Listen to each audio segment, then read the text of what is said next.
बिस्मिल्लाहिर्रहमानिर्रहीम। अस्सलाम वालेकुम।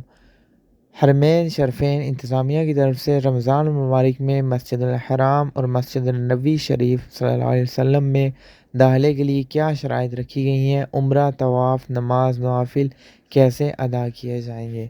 कुछ शराइत रखी गई हैं। यहाँ बताया गया है कि मताफ़ यानी तवाफ़ का जो एरिया है, जो ग्राउंड फ्लोर है, वो सिर्फ़ लिमिटेड हुज्जाज के लिए, सिर्फ़ उम्रा ज़ायरीन के लिए ही मताफ़ खोला जाएगा। जो नीचे वाला हिस्सा है ग्राउंड फ्लोर, जहां हम काबा के साथ ही तवाफ़ करते हैं।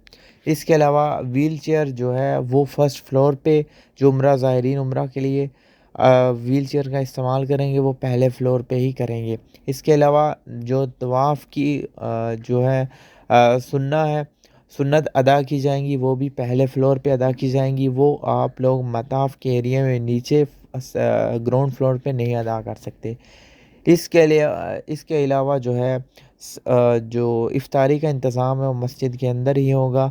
जो सफ़रे लगाए जाएंगे मस्जिद नबवी और मस्जिद हराम में, सेम जैसे पहले ही रमज़ान मुबारक में लगाए जाते थे। इसके अलावा बच्चों पे हुसूसी नज़र रखी जाएगी, उन्हें मॉनिटर किया जाएगा। तो इसलिए याद रखिएगा, बच्चों का भी दाखिला जो है वो अलाउ कर दिया गया है, लेकिन आप फर्स्ट फ्लोर पे बच्चों का दाखिला रखें और बच्चों को प्रॉपर मास्क वगैरह जो हिफाजती तदाबीर हैं उनके साथ ही उम्रा या फिर ज़ियारत करवाएं। Thanks for watching. चैनल को सब्सक्राइब कर दें। दुआ में याद रखिएगा। अल्लाह ने